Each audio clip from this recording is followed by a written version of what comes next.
మిత్రులందరికీ నమస్తే. నేను గరిడేపల్లి సత్యనారాయణ.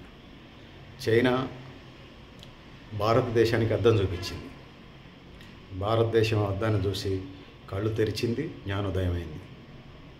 సో చైనా అధ్యక్షుడు జిన్పింగ్, ప్రస్తుత 2020 చైనా అధ్యక్షుడు జిన్పింగ్ ఏం చేశాడంటే ఆ ట్వీట్ ఒకటి చేశాడు. ఆ ట్వీట్ ఇండియా చైనా దేశాల్లో పెద్ద ఎత్తున వైరల్ అవుతూ ఉంది. దాని సారాంశం ఏంటంటే, చైనా విద్యార్థులు నూతన చైనాని ఆవిష్కరిస్తూ ఉన్నారు, ఇన్నోవేషన్ చేస్తూ ఉన్నారు, నూతన చైనాని నిర్మిస్తూ ఉన్నారు. భారతీయ విద్యార్థులు చదువుకొని ఉద్యోగాల కోసం అమెరికా వెళ్తూ అమెరికా నిర్మిస్తున్నారని చెప్పేసి, అంటే భారతదేశ ప్రజలు, దాని సారాంశం ఏంటంటే, భారతదేశ ప్రజలు ఇక్కడ ప్రజలంతా ఉప్పు మీద, పప్పు మీద, చింతపండు మీద, మంచినీళ్ళ మీద పరోక్ష పనులు కడితే, కొంతమంది అద్దె కేసులు పట్టిన ప్రత్యక్ష పనులు కడితే ఆ డబ్బులతో చదువుకున్నటువంటి వాళ్ళు అమెరికాకి వెళ్ళి అమెరికా నిర్మాణం చేస్తూ ఉన్నారని చెప్పేసి దాని సారాంశంగా ఉన్నది. సో ఇంకా చైనా అధ్యక్షుడు మళ్ళీ ఏమన్నాడంటే, ఇంకా అదనంగా ట్వీట్లో, భారతదేశం అంటే ఎవరి దేశాన్ని వాళ్ళు నిర్మించుకోవటం అనేది కూడా ఒక మతమే. మా చైనా విద్యార్థులు నిర్మిస్తూ ఉన్నారు. అట్లనే భారతదేశాన్ని కూడా భారతీయ విద్యార్థులు అమెరికా నిర్మించకుండా భారతదేశాన్ని నిర్మించుకుంటే కొత్త భారతదేశం ప్రపంచానికి రోల్ మోడల్గా నిలుస్తుంది అనేది చెప్తున్నటువంటి సందర్భంలో భారతదేశవ్యాప్తంగా ఈ ట్వీట్ వైరల్ అవుతున్న నేపథ్యాన్ని మనం చూస్తూ ఉన్నాం.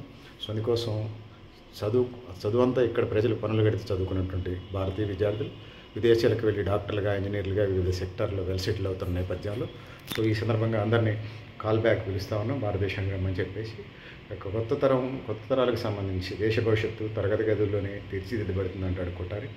సో కొత్త తరం ఏదైతుందో వాళ్ళు ఇక్కడనే ఈ దేశంలోనే స్థిరపడి దేశ అభివృద్ధికి బాటలు వేస్తారని, కొత్త ఇన్నోవేషన్స్, కొత్త నవనిర్మాణం, కొత్త డాక్టర్లు, కొత్త ఇంజనీర్లు, కొత్త లాయర్లు, కొత్త చార్టెడ్ అకౌంటెంట్లు, వివిధ రంగాలు, పారిశ్రామిక, వ్యవసాయ, అన్ని రంగాల్లో భారతదేశాన్ని నూతన వరవళ్ళు వైపు తీసుకెళ్తారని చెప్పేసి తెలియజేసుకుంటాను. ఆ వైపుగా వెళుతుందని భావిద్దాం. సో మనకి ఈ ట్వీట్లో సోషల్ మీడియాలో చూసినప్పుడు ఒకవైపు అమెరికా అధ్యక్షుడు, రెండో వైపు చైనా అధ్యక్షుడు, మధ్యలో భారత ప్రధానమంత్రి నరేంద్ర మోడీ ఫోటోలు మనకు కనిపిస్తూ ఉన్నాయి. దేశభక్తి తన్నుకొని వస్తూ ఉంది. సో మిత్రులారా ఆలోచించండి. ముఖ్యంగా భావి భారత పౌరులు, యువతరం, యువజన విద్యార్థులంతా కూడా ఈ అంశాన్ని చర్చించాల్సిన అవసరం ఉంది, డిబేట్ చేయాల్సిన అవసరం ఉంది, మాట్లాడుకోవాల్సిన అవసరం ఉంది.